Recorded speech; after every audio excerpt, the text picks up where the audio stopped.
going to do it now. Okay. That's fresh. Stress tolerance. What is stress tolerance? Because I really don't know. The best way that I can explain it to you is that there are some people who experience similar situations and handle it differently. So some people, men and women alike, get completely stressed out over what some other people may consider trivial. Why are you freaking out about that? It's really not that big a deal. That's because people's stress tolerance skills are next to none. They're not able to handle a situation, whether it is there's just a whole lot going on and it's overwhelming, or it's learned behavior and skills that they don't have, because let's be honest, we essentially do become our parents or caregivers, whoever raised us, because they model for us how to be adults. They model for us how to the old behave. saying, don't make a mountain out of a molehill, comes into play. Yeah, but how do you teach people that? I don't know. Right, so I'm guilty sometimes. We're all guilty sometimes, but You got to take deep breaths. you got to find deep breathing is actually proven. Would you want me to go into the science of deep breathing?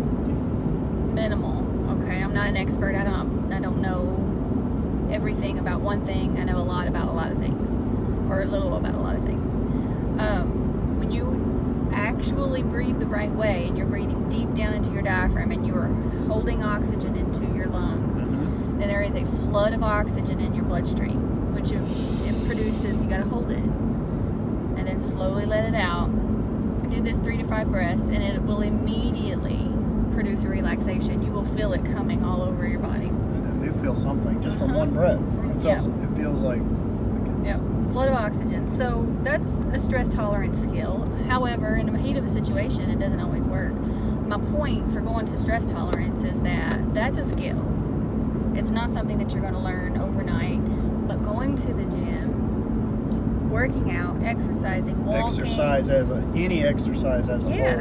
Yeah, absolutely, because you are building stress tolerance in that. Hey, there goes one of our deputies. Well, listen, we're totally off topic, Sorry. but I saw this, maybe the same one on 57 coming out of Flemingsburg at Mount Carmel. Yeah, it was, earlier today, had supervision. But, why do we do what we do?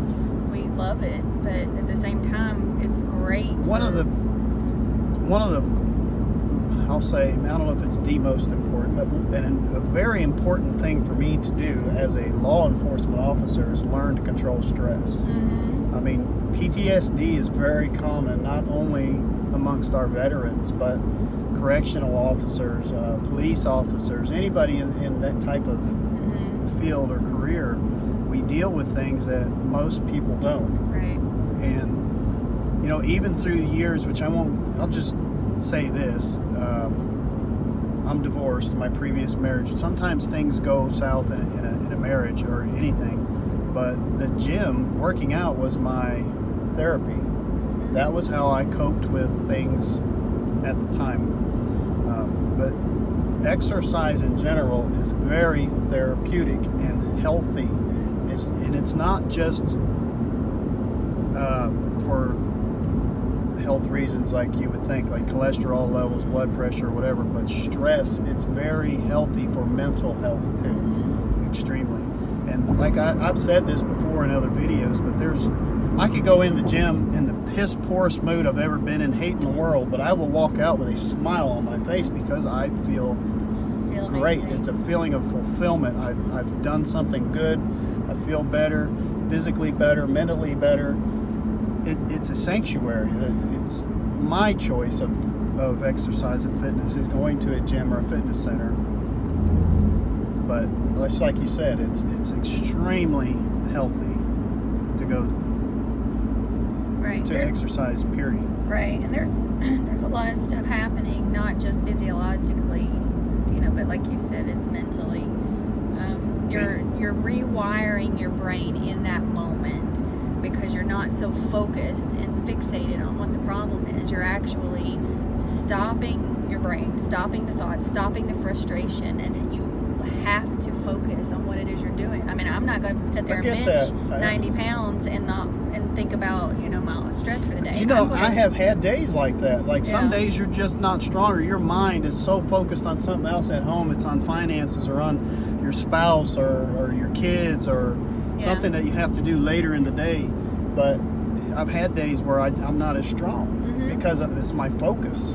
Right, but I start off weak, but by the end of the workout, by the end of it, because you have to. I mean, I can't literally lay there and think about everything else and think about controlling my shoulder because I don't want that pain, or think about this bar falling down, breaking my nose. You know. Right. So what I'm doing is I'm actually changing. I'm rewiring my brain from focusing on all the stress and the crap that's going on to focusing on something that's more healthy, but I've distracted myself, and I'm doing it intentionally and purposefully without even realizing it because I have to do something else. If you're out running, you know, you're probably going to watch for debris in the road. You may be thinking about the stress at the time, but then over time you're going to think about how your lungs are on fire and then your legs are hurting. So you're rewiring your brain, and then over time you're actually going to create new pathways so that you're building your stress tolerance. Instead of reacting to the situation, you're going to be able to kind of slow down and think, is this... And along with all the cardiorespiratory exercise you're giving your body, those sort of things will help lower blood pressure and everything else too, because stress causes high blood pressure too. Stress causes cortisol. Cortisol causes belly fat. Yes. One thing leads to another. It's a chain reaction. That's a fact. And then you get on this path of you're just failure, and well, I'm not going to do it, and it's one thing leads to another, and then you feel like crap, and then you look like crap, and then you just keep getting worse and worse and worse because you're digging this hole, and you're so far into this rut that you can't get out. I had another thought, and I've forgotten what it was. Well, but it's kind of stress tolerance and exercise. If you want to build your stress tolerance, if you're not good at not being reactive to a situation. Right, and I know what my other thought was, and I'll just touch on it briefly, but mind-muscle connection. There are times when I'm working out, I usually have headphones in, but there are times when I don't want any music. I just want to focus on what I'm doing, especially when I'm working my chest, because I'm trying to build my chest up. So what mind-muscle connection is when you're actually so focused on the movement that you're telling your chest to do the movement. Because you can flagrantly do bench press, and you can use your shoulders and your triceps and lots of different muscles.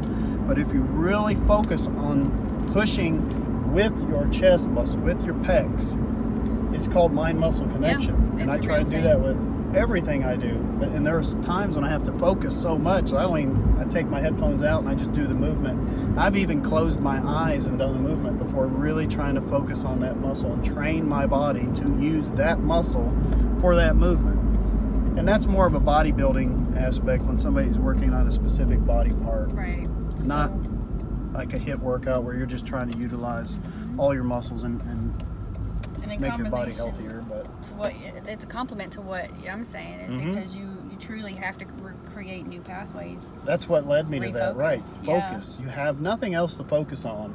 If you're focusing on that, then all the other things in life in general at least go away for that half an hour or that hour or whatever time you've allotted. But what you've done is you've stopped that moment of quickly producing the cortisol, and you've stopped that moment of becoming emotionally reactive, where we say or do things we would otherwise regret, and you've given yourself an amount of time where you're able to calm down and then rationalize, use your prefrontal cortex in order to make better decisions. Because when you're in that moment, you're emotionally reactive, your prefrontal cortex is not operating at 100%. Fact. Something else that's really good for this, guys, it's yoga.